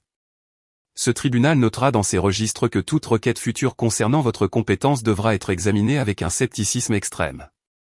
Sortir de ce palais de justice ressemblait à une victoire, mais c'était un triomphe creux. Nous avions gagné la bataille juridique, mais la guerre nous avait coûté notre famille. Sur le parking, mes parents s'approchèrent avec hésitation. Harold, dit papa, nous n'avons jamais voulu que les choses aillent aussi loin. Mais elles sont allées aussi loin, David. Tu as essayé de me faire déclarer incompétent parce que tu n'aimais pas mes décisions concernant ma propre vie. Maman pleurait. Nous étions inquiets pour toi. Non, vous étiez inquiets pour l'héritage. Il y a une différence. Bradley se tenait à l'écart de ses parents, le visage masqué d'une froide fureur. Il avait perdu plus qu'une affaire judiciaire. Il avait perdu sa future sécurité financière escomptée. Ce n'est pas fini, dit-il calmement en nous croisant. Si, c'est fini, répondit grand-père Harold. Pour toi, c'est complètement fini. Ce soir-là, de retour à Golden Morning, grand-père Harold et moi étions assis dans notre coin préféré, partageant une part de tarte aux pommes et essayant de comprendre ce qui s'était passé. « Est-ce que tu regrettes ?» ai-je demandé. « Perdre ta famille à cause de ça, Claire ?» Je n'ai pas perdu ma famille. J'ai découvert que je n'avais jamais vraiment eu la famille que je croyais avoir. Il fit une pause, remuant son café pensivement. Mais je t'ai toujours, et c'est suffisant. Je ne le savais pas alors, mais ce serait notre dernière soirée tranquille ensemble. 3 semaines après l'audience au tribunal, grand-père Harold ne s'est pas réveillé. Je l'ai trouvé paisible dans son lit, ses flacons de médicaments soigneusement rangés sur la table de chevet, une lettre portant mon nom placée bien en évidence sur sa commode. Le médecin a dit que son cœur avait simplement lâché pendant son sommeil la fin la plus douce possible pour quelqu'un qui s'était battu si fort pour vivre selon ses propres conditions. Mais la douceur et le chagrin ne s'annulent pas mutuellement. Je me suis assise dans cet appartement au-dessus du café où il avait passé ces dernières années et j'ai pleuré pour tout ce que nous avions perdu et tout ce que nous n'aurions jamais. Sa lettre était brève mais claire. Claire, au moment où tu liras ceci, la deuxième phase de cette bataille commencera. Mon testament est inattaquable, mais cela ne les empêchera pas d'essayer.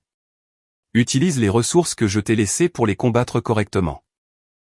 Le café est à toi, mais plus important encore, la liberté de choisir ta propre vie est à toi. Ne laisse personne te l'enlever. Avec amour, grand-père Harold. Les funérailles ont été une affaire tendue.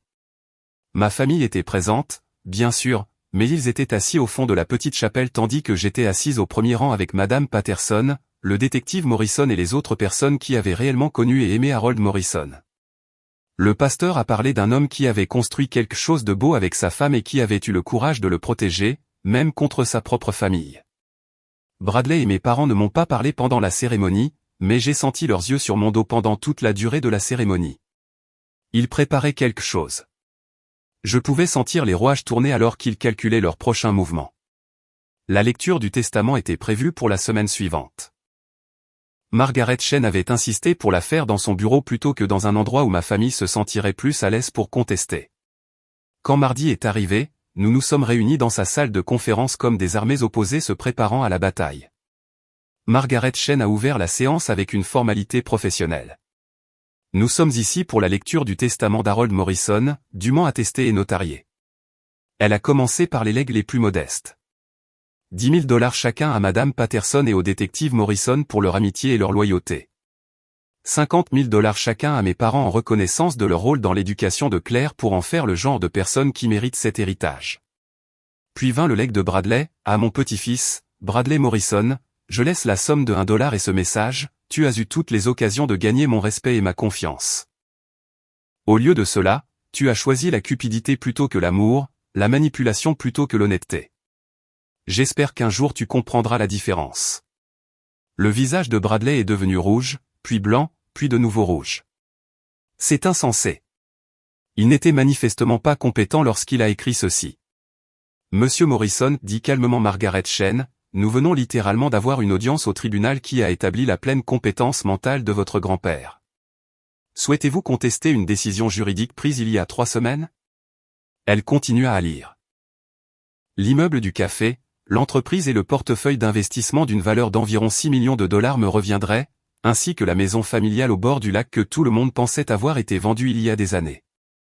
De plus, Margaret Chen a lu, Harold Morrison a créé un fonds fiduciaire d'1 million spécifiquement pour défendre ce testament contre toute contestation judiciaire. Claire Morrison ne doit reculer devant aucune dépense pour protéger son héritage des membres de sa famille qui croient mériter ce qu'ils n'ont jamais gagné. La salle a explosé. Mes parents ont exigé de savoir comment Harold avait accumulé autant de richesses sans en parler à personne. Bradley a menacé de tout contester et m'a accusé d'avoir manipulé un homme âgé vulnérable. Tout au long de cette épreuve, je suis restée assise tranquillement, me rappelant les paroles de grand-père Harold sur la grâce sous pression. « Avez-vous fini ?» ai-je demandé lorsque leurs cris ont finalement diminué. « Claire, » dit maman, des larmes coulant sur son visage. « Tu ne peux pas sérieusement penser que c'est ce qu'Harold aurait voulu. Diviser la famille comme ça. » Maman, la famille s'est divisée elle-même. Grand-père Harold a juste reconnu ce qui s'était déjà passé. Papa se pencha en avant désespérément. Pense irrationnellement.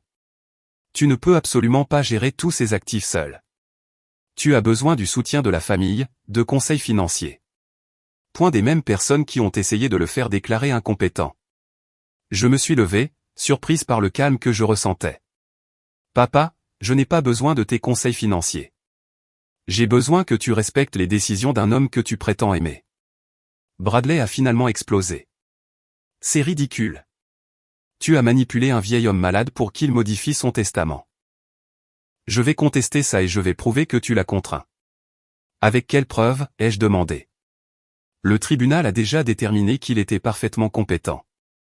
Le détective Morrison a documenté vos tentatives de manipulation. Le docteur Williams a témoigné qu'il ne montrait aucun signe de déficience cognitive. Que allez-vous exactement contester? Margaret Chen est intervenue.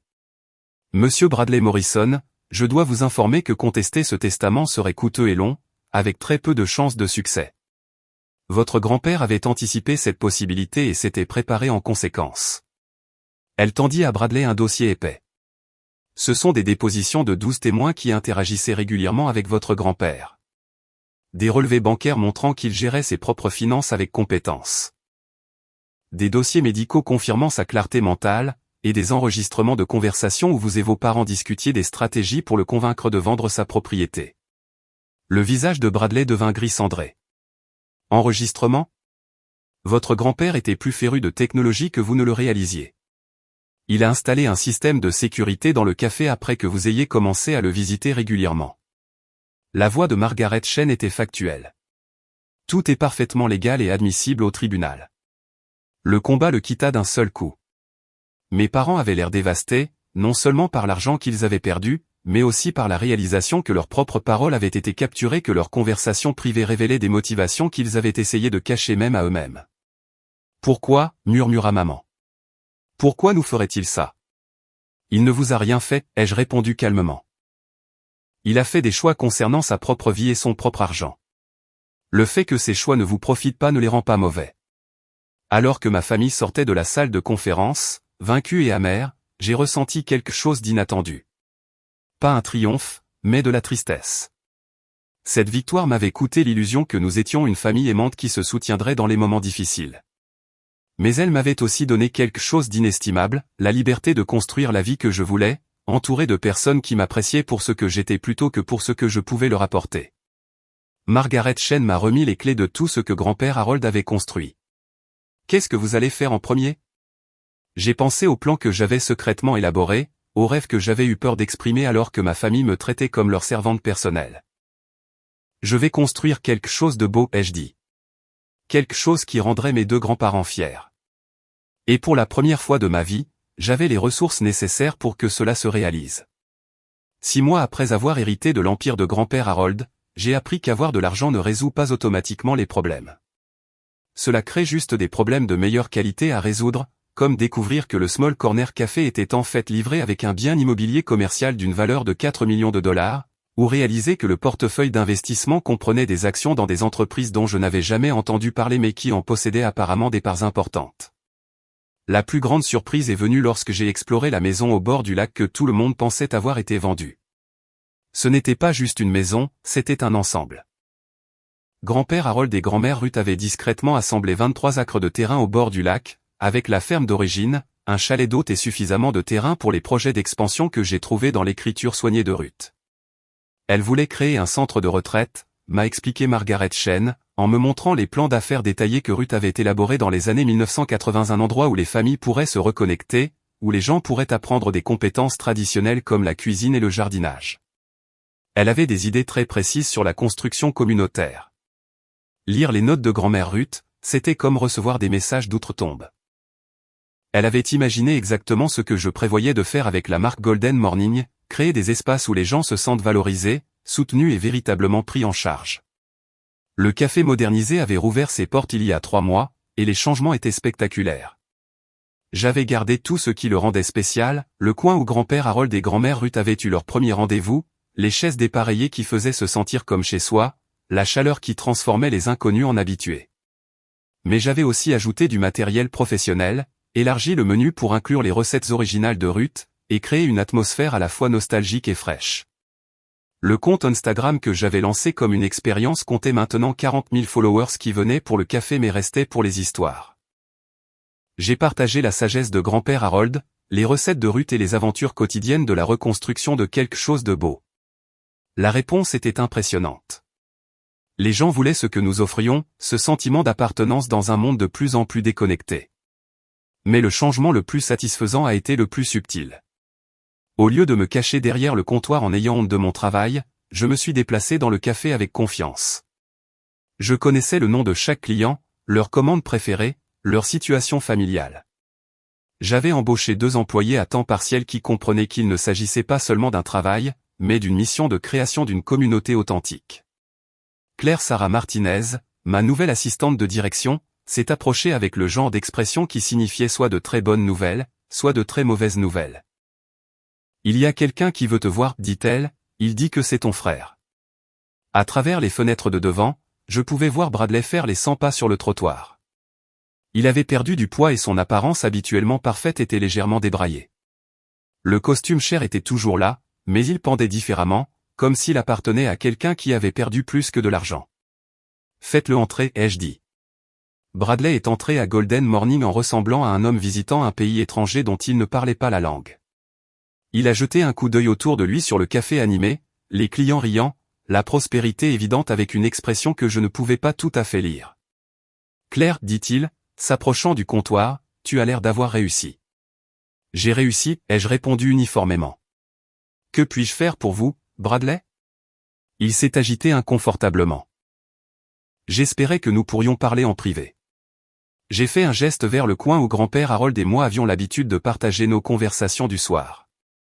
Bradley s'est glissé sur le siège en face de moi, et pendant un moment, il a ressemblé au frère aîné qui m'avait autrefois aidé à faire mes devoirs et m'avait appris à faire du vélo. J'ai fait des erreurs, dit-il sans préambule. De grosses erreurs, et j'ai eu 6 mois pour y penser. Continuez. Le cabinet d'avocats m'a laissé partir. Apparemment, essayer de manipuler des parents âgés pour qu'ils cèdent le contrôle financier ne reflète pas bien l'éthique professionnelle. Son rire était amer. Qui l'eût cru? J'ai attendu la suite. Lisa m'a quitté aussi. A pris la moitié de tout dans le divorce et a clairement indiqué qu'elle ne pouvait pas respecter quelqu'un qui s'était abaissé à essayer de voler son propre grand-père. Bradley passa ses mains dans ses cheveux. Elle avait raison sur tout. Que veux-tu de moi, Bradley? Je ne sais pas, dit-il honnêtement. Le pardon? Peut-être? Une chance de faire à nouveau partie de ta vie? Je sais que je ne le mérite pas, mais... Mais quoi? Mais tu me manques. Ça me manque d'avoir une sœur. Ça me manque de faire partie d'une famille qui n'est pas complètement dysfonctionnelle. Il regarda de nouveau autour du café. Tu as construit quelque chose d'incroyable ici, Claire. Grand-père Harold serait si fier. L'aveu m'a pris au dépourvu. Pendant 6 mois, j'avais imaginé cette confrontation comme soit hostile, soit manipulatrice. Je ne m'attendais pas à une honnêteté brute. Tu as essayé de faire déclarer notre grand-père incompétent, ai-je dit calmement. Tu as conspiré avec nos parents pour le manipuler afin qu'il abandonne tout ce qu'il aimait. Tu m'as traité comme une employée pendant des années et tu as ensuite fait semblant d'être choqué quand il m'a laissé son argent au lieu de toi. Je sais que tout cela est vrai, et que tout cela était mauvais. La voix de Bradley était stable. Je ne peux rien annuler, mais je peux le reconnaître et essayer d'être différent à l'avenir.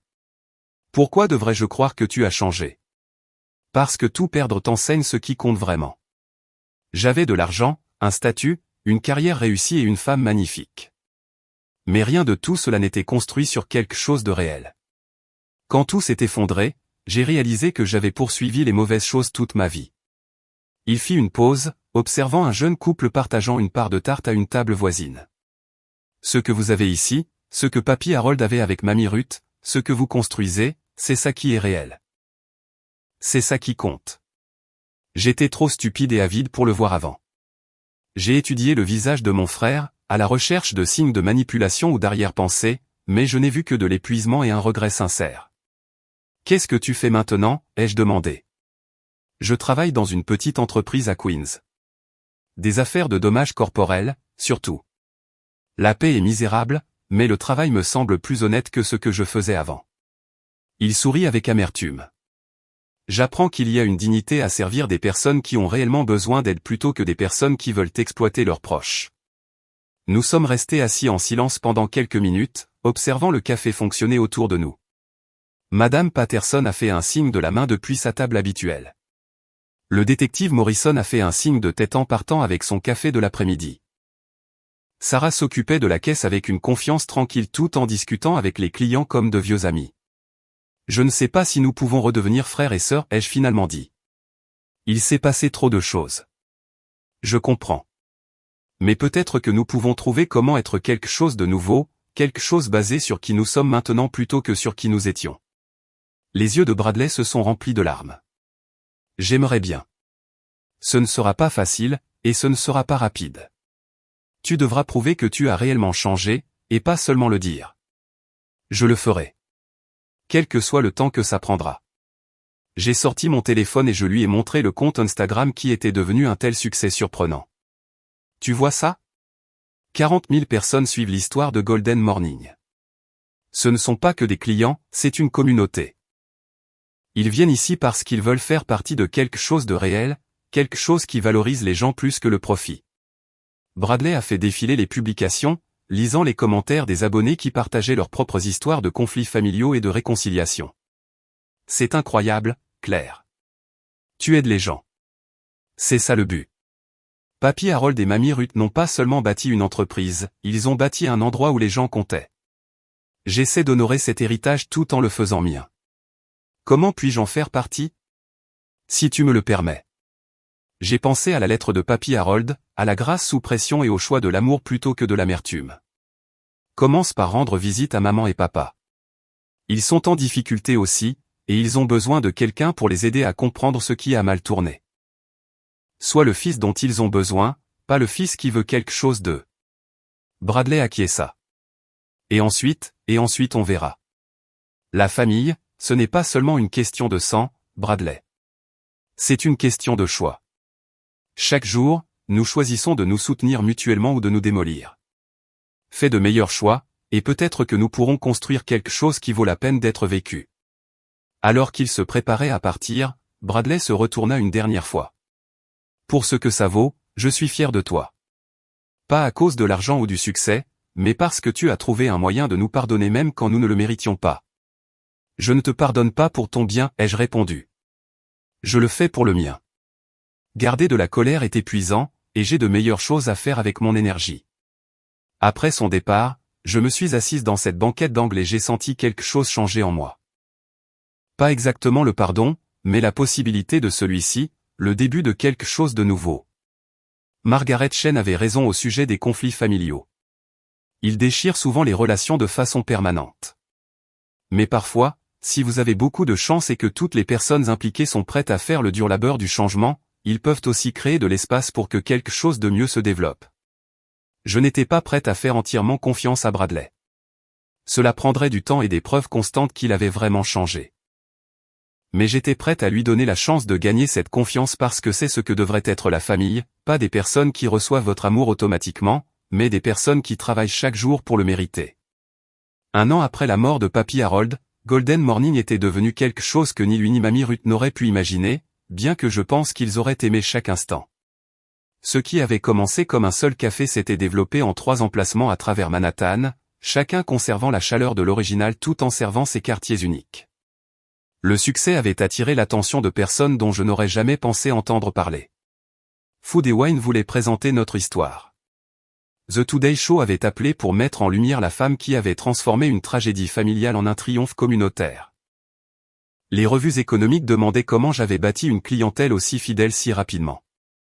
La réponse était simple, bien qu'apparemment révolutionnaire dans le monde des affaires modernes, je me souciais vraiment des personnes que je servais. Mais l'appel le plus inattendu est arrivé un mardi matin pluvieux de mars. Mademoiselle Morrison, ici James Caldwell de Caldwell Development Group. J'aimerais discuter d'une proposition commerciale avec vous. Je connaissais le nom. Caldwell Development était l'une des plus grandes sociétés immobilières commerciales de New York. Il se spécialisait dans la transformation de propriétés sous-utilisées en développement de luxe, ce qui signifiait généralement détruire tout ce qui avait du caractère et le remplacer par une rentabilité stérile. Quel genre de proposition, ai-je demandé prudemment. Nous sommes intéressés par l'acquisition de vos propriétés pour un important projet de développement à usage mixte. L'offre serait assez généreuse, 15 millions de dollars pour les 3 emplacements avec la possibilité pour vous de relouer un espace commercial dans les nouveaux bâtiments. 15 millions de dollars. C'était plus d'argent que je n'avais jamais rêvé d'avoir, assez pour prendre une retraite confortable et ne plus jamais travailler de ma vie. Je ne suis pas intéressé à vendre, ai-je dit. Mademoiselle Morrison, je ne pense pas que vous compreniez l'ampleur de ce que nous offrons. Ce serait de l'argent qui changerait votre vie. M. Caldwell, ma vie a déjà changé.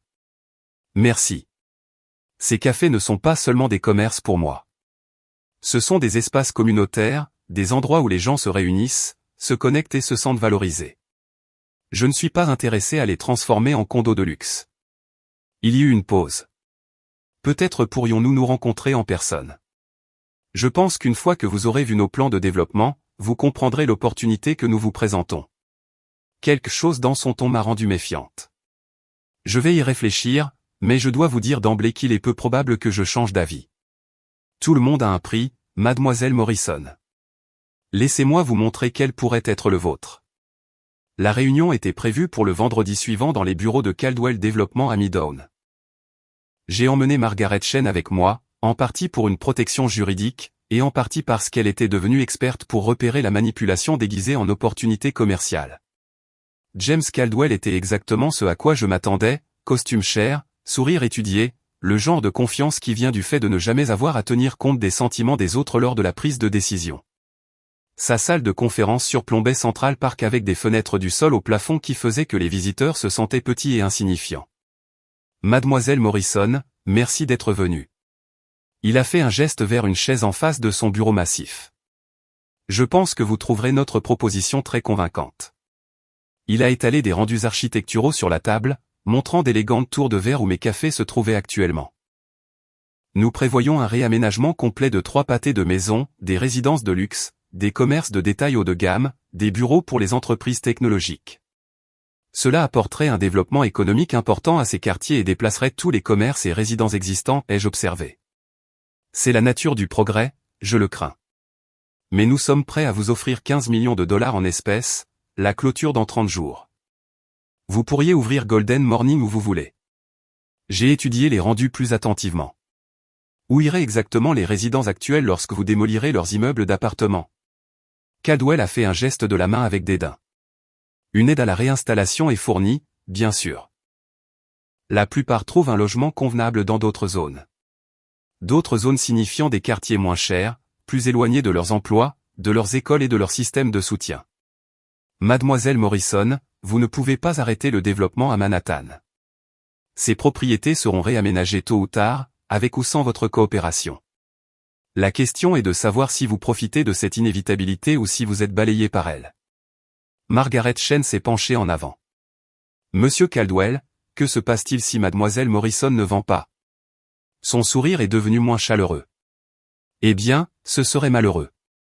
Ces projets nécessitent une acquisition de blocs entiers pour être économiquement viables. Si un propriétaire foncier s'accroche, parfois d'autres pressions financières peuvent les aider à voir la raison. Quel genre de pression financière, ai-je demandé? Les impôts fonciers peuvent être réévalués. Les inspections de bâtiments peuvent devenir plus fréquentes. Les permis de rénovation peuvent faire face à des retards inattendus. Son ton est resté agréable, mais la menace était indéniable. Monsieur Caldwell, ai-je dit en me levant. Me menacez-vous? J'explique simplement comment fonctionne la bureaucratie de la ville lorsque des projets de développement de cette ampleur sont impliqués. Margaret Chen a rassemblé les rendus et les lui a rendus. Monsieur Caldwell, je pense que cette réunion est terminée. Mademoiselle Morrison, a crié Caldwell alors que nous atteignions la porte. Vous faites une erreur. 24 millions de dollars est ma dernière offre. Je me suis retourné. Vous venez d'augmenter votre offre de 9 millions de dollars en l'espace de 30 secondes. Cela me dit 2 choses, premièrement, que mes propriétés valent beaucoup plus que ce que vous avez offert initialement, et deuxièmement, que vous en avez désespérément besoin au point de payer le prix qu'il faut. Tout le monde a un prix, a-t-il répété. Vous avez raison, ai-je répondu. Mais le mien n'est pas l'argent. Mon prix est de préserver quelque chose qui compte plus que le profit, et cela n'est pas à vendre pour aucun montant. Le harcèlement a commencé en moins d'une semaine. Des inspecteurs du bâtiment sont apparus sans préavis, invoquant des violations qui n'existaient pas la veille. Le service de santé a trouvé des problèmes avec de l'équipement qui avait passé l'inspection quelques mois auparavant. Les demandes de permis pour des rénovations mineures ont disparu dans des trous noirs bureaucratiques. Mais James Caldwell avait commis une erreur cruciale. Il avait supposé que j'étais seul dans ce combat. Le détective Morrison, maintenant à la retraite, m'a aidé à documenter le schéma des inspections suspectes. Madame Patterson, dont le mari avait été conseiller municipal, m'a présenté à des politiciens locaux qui étaient fatigués de voir les promoteurs démolir le caractère du quartier. La communauté Golden Morning, tant les clients que les abonnés des médias sociaux, s'est mobilisée avec le genre de soutien populaire que l'argent ne peut pas acheter.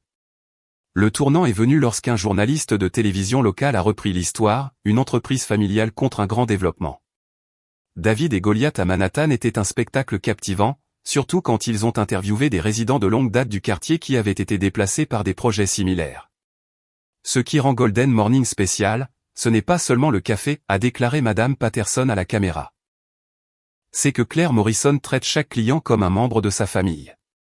C'est quelque chose que vous ne pouvez pas reproduire dans une tour de verre. Le segment est devenu viral. Save Golden Morning a commencé à être une tendance sur les médias sociaux. Les blogueurs culinaires et les défenseurs du quartier ont partagé des histoires sur l'importance des entreprises locales dans le maintien du caractère de la communauté. Mais le soutien le plus inattendu est venu d'une source improbable. Claire ? La voix de Bradley au téléphone semblait excitée. Tu regardes les nouvelles ? Quelles nouvelles ? Chaîne 7. Allume-la tout de suite. Le journaliste interviewait James Caldwell devant son immeuble de bureau, et il avait l'air nettement moins confiant qu'il ne l'avait fait lors de notre réunion. M. Caldwell, comment réagissez-vous aux allégations selon lesquelles votre entreprise aurait utilisé la bureaucratie municipale pour faire pression sur les propriétaires de petites entreprises afin qu'ils vendent leurs propriétés ? Ces allégations sont totalement infondées, a répondu Caldwell, mais sa voix manquait de conviction. Nous avons des documents qui montrent un schéma d'activité d'inspection inhabituel ciblant spécifiquement les propriétés ciblées pour vos projets de développement. Voulez-vous commenter ? L'interview s'est poursuivie avec Caldwell devenant de plus en plus sur la défensive alors que les journalistes présentaient des preuves des tactiques d'intimidation de son entreprise. À la fin du segment, il était clair que Caldwell Développement était confronté au genre de cauchemar de relations publiques qui rend les investisseurs nerveux. Comment ont-ils obtenu toute cette documentation, ai-je demandé à Bradley. Ce qui est amusant, c'est d'avoir des relations dans le milieu juridique, a-t-il dit avec satisfaction. Quand on sait quel formulaire remplir et quel bureau contacter, les registres publics deviennent très accessibles. Tu as aidé à ça ? Je t'ai dit que je voulais faire de meilleurs choix. Aider ma sœur à se défendre contre les brutes corporatives me semblait être un bon point de départ. 2 semaines plus tard, James Caldwell a rappelé. Cette fois, son ton était considérablement différent. Madame Morrison, je crois qu'il y a eu un malentendu concernant nos plans de développement. Nous aimerions revoir notre proposition pour inclure la préservation des emplacements Golden Morning existants en tant que locataires principaux dans nos nouveaux bâtiments, avec une pleine propriété conservée par mois. Eh bien, nous structurerions cela comme un contrat de location à long terme. Monsieur Caldwell, laissez-moi vous faire gagner du temps. La réponse est non. Pas 15 millions de dollars, pas 24 millions de dollars, pas n'importe quelle somme d'argent. Ces cafés servent leur communauté, et leur communauté ont très clairement indiqué qu'elle voulait que nous restions exactement là où nous sommes. Vous faites une grave erreur, a-t-il dit, mais l'envie de se battre avait disparu de sa voix. Non, monsieur Caldwell, je fais un choix, et pour la première fois de ma vie, j'ai les ressources et le soutien nécessaires pour faire des choix basés sur mes valeurs plutôt que sur mes peurs. Après qu'il ait raccroché, je me suis assise dans le Golden Morning d'origine et j'ai regardé la foule animée de l'après-midi. Madame Patterson était à sa table habituelle, lisant et discutant occasionnellement avec d'autres habitués. Un groupe d'étudiants occupait la banquette d'angle, étudiant ensemble. Une jeune mère avec un bambin profitait d'un moment de calme pendant que son enfant jouait avec les jouets en bois. J'avais mis le cap sur les familles. C'est ce que grand-père Harold et grand-mère Ruth avaient envisagé, un endroit où la communauté se fait naturellement, où les gens se sentent valorisés et connectés. Aucune somme d'argent ne pourrait remplacer ce que nous avions construit ici. Mon téléphone a vibré avec un SMS de Sarah, le rush de l'après-midi est sur le point de commencer à l'emplacement 2. Tu veux que je m'en occupe, où tu viens? J'ai souri, j'ai pris mes clés et je suis parti aider à servir du café à des gens qui sont devenus une famille. Parce que c'est ce que nous faisions chez Golden Morning. Nous étions là les uns pour les autres. Nous avons choisi la communauté plutôt que le profit, et nous avons prouvé chaque jour que certaines choses ne sont vraiment pas à vendre. Dehors, je pouvais voir des équipes de construction travailler sur un autre projet de développement de luxe en bas de la rue. Dans quelques mois, il abriterait des locataires riches qui ne parleraient probablement jamais à leurs voisins ou n'apprendraient jamais le nom de leur portier. Mais Golden Morning serait toujours là, servant toujours du café avec amour, créant toujours le genre de connexions qui font qu'une ville se sent comme chez soi. Et cela valait plus que tout l'argent de James Caldwell réuni. 5 ans après avoir hérité d'un petit café de coin, je me tenais dans la cuisine de l'emplacement phare de Golden Morning, regardant mon équipe se préparer pour notre journée la plus chargée de l'année. C'était le 5e anniversaire de la mort de grand-père Harold, et nous avions prévu une célébration de sa vie et de son héritage qui avait pris une ampleur bien plus grande que tout ce que j'avais imaginé à l'origine. Le café est maintenant le point d'ancrage d'un petit empire d'entreprises axé sur la communauté. Golden Morning compte 7 emplacements dans 3 arrondissements, chacun adapté pour servir son quartier unique tout en conservant la chaleur et l'authenticité qui ont rendu l'original spécial. Nous avons également lancé une entreprise de torréfaction de café, une ligne de produits de boulangerie originaux de Rude vendus dans les épiceries locales et une fondation à but non lucratif qui aide d'autres entreprises familiales à résister au rachat d'entreprises. Mais l'expansion la plus significative a été le centre de retraite au bord du lac, où nous offrons des ateliers sur tout, de la cuisine traditionnelle au développement de petites entreprises. La vision de grand-mère Rude de créer des lieux de rassemblement où les gens pourraient se reconnecter est devenue une réalité d'une manière qu'elle n'aurait jamais pu imaginer. Claire? Sarah s'est approchée avec une tablette pleine de la logistique de la journée. Elle est devenue mon associée il y a 2 ans, apportant des compétences organisationnelles et un savoir-faire en marketing qui complétait mon attention sur la construction de la communauté. Le journaliste du Times est arrivé tôt, et il y a une file d'attente autour du pâté de maison pour le service commémoratif. À travers les fenêtres avant, je pouvais voir exactement ce qu'elle voulait dire. Des centaines de personnes remplissaient le trottoir, beaucoup portant des fleurs ou des notes manuscrites. Les clients réguliers se mêlaient aux défenseurs du quartier, aux blogueurs culinaires et aux fonctionnaires de la ville qui étaient venus rendre hommage à un homme qu'ils n'avaient jamais rencontré, mais dont ils avaient été témoins de l'impact. Le service commémoratif était prévu à 14 heures, mais nous servions du café et partagions des histoires de Harold depuis l'aube.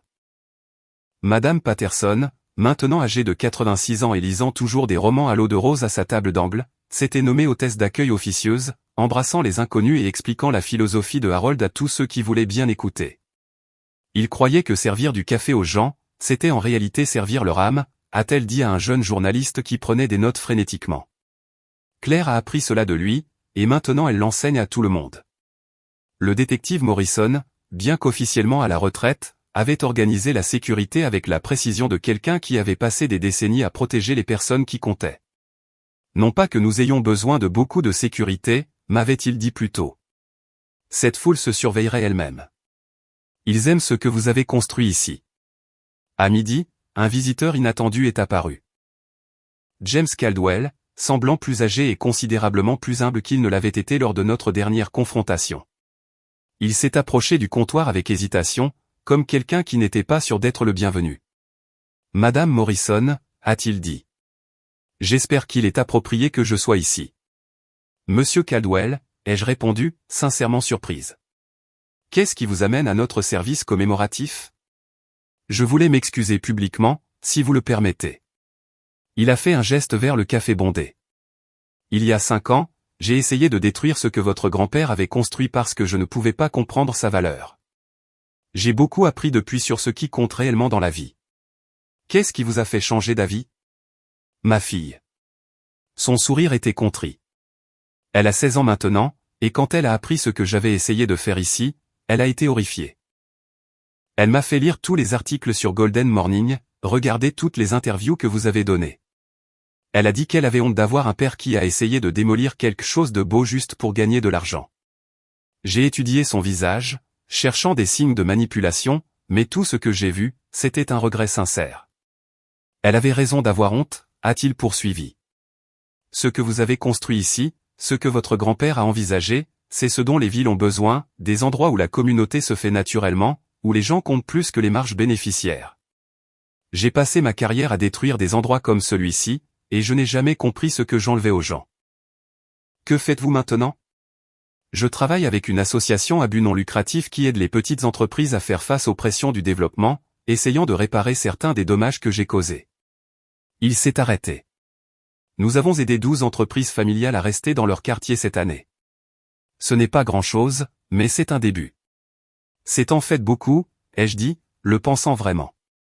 Madame Morrison, serait-il possible pour moi de dire quelque chose pendant le service commémoratif? Je sais que je ne mérite pas la tribune, mais je pense que les gens devraient entendre que même quelqu'un comme moi peut apprendre à voir clair. À 14 heures, nous avons déplacé le service à l'extérieur pour accueillir la foule.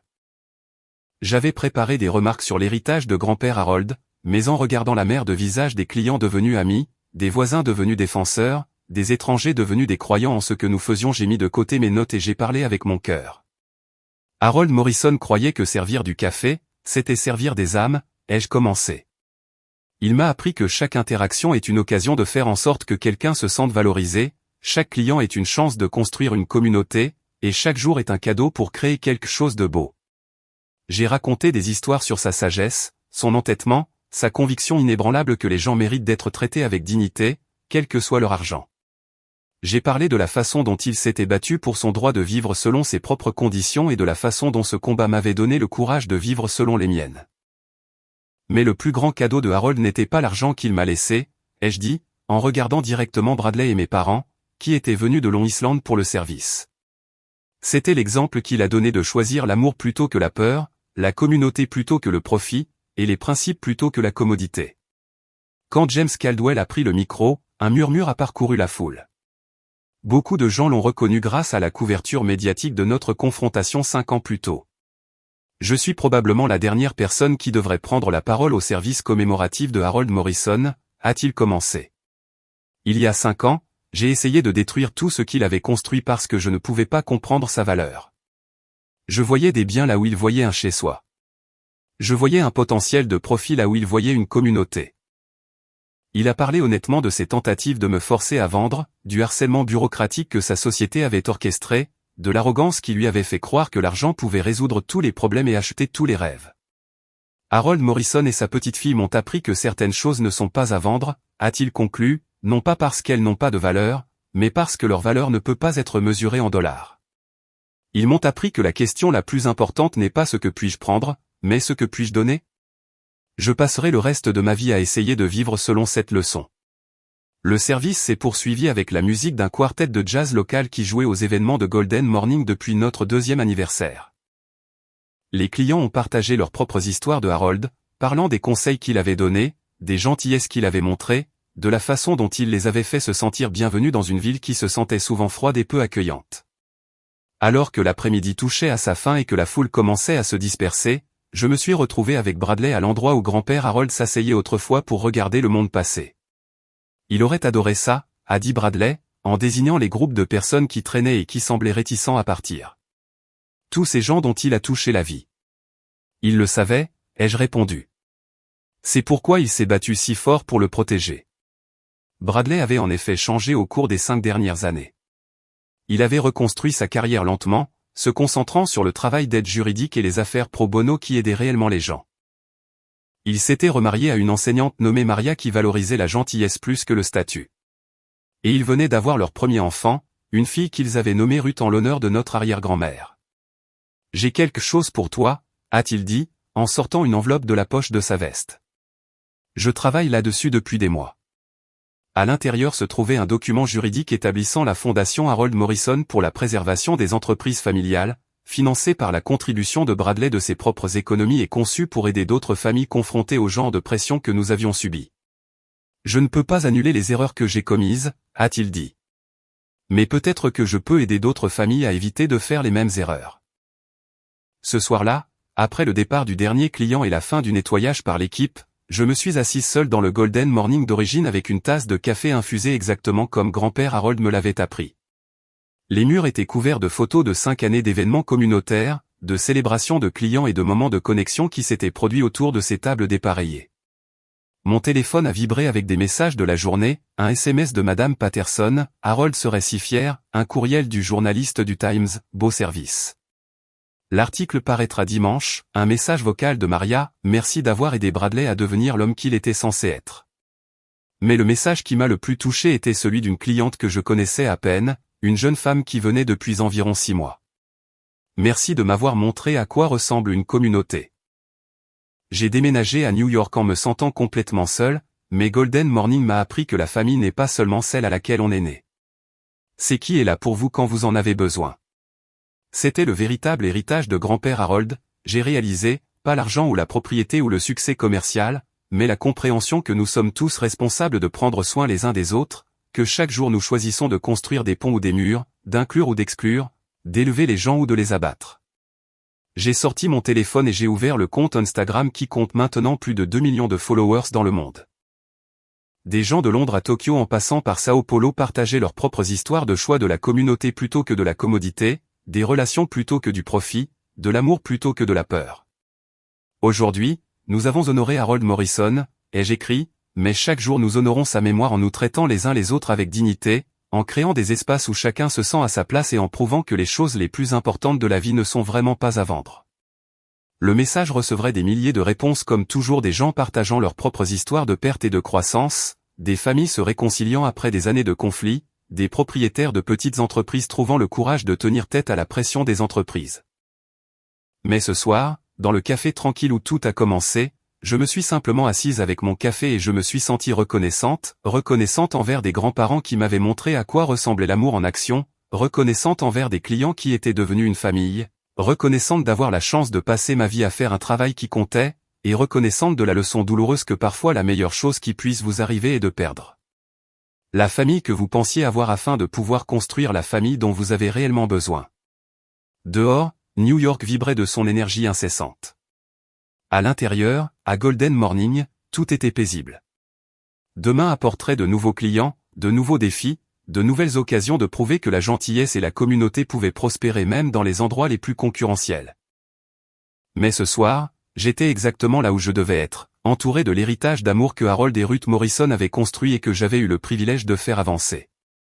Si cette histoire vous a touché, n'oubliez pas d'aimer et de vous abonner pour plus de récits de famille, de pardon et de découverte de votre propre chemin. Et rappelez-vous, l'héritage le plus précieux n'est pas l'argent, c'est la sagesse de choisir l'amour plutôt que la peur chaque jour.